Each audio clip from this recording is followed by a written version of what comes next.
I hope you figured out how to create a function that gets a key, so a word, and it returns the definition of that word.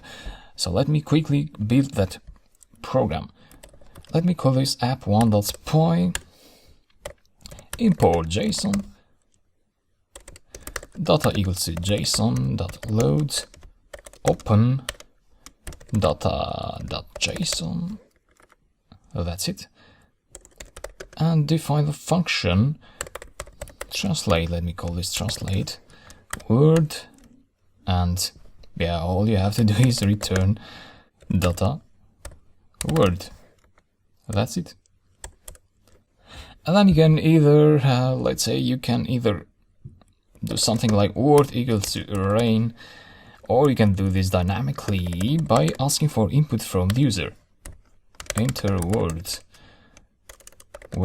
like that, leave a space, and then all you have to do is print out the output of the dictionary, because you know this dictionary for now it just returns a string, but you are not printing any output. So if you want to show that output in the command line, you need to print out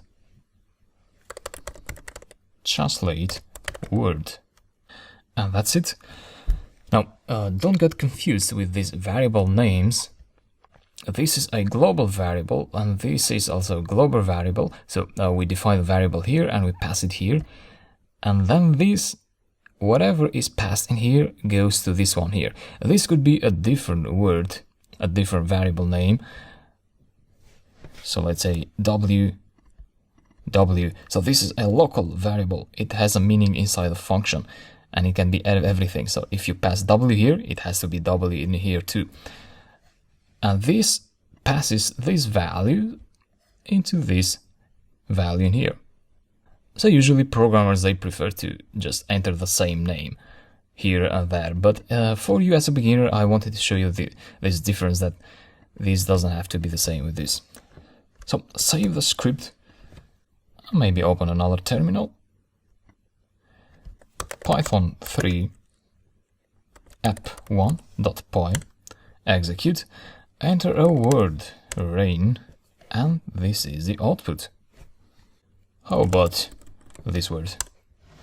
Oh, we got a nasty error there.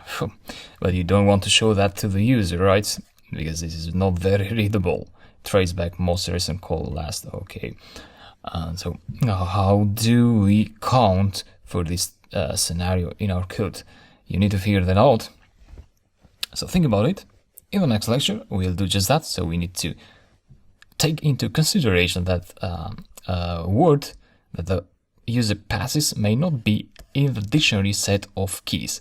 So rain was a key of the data.json dictionary, but this name here was not, so we need to count for that.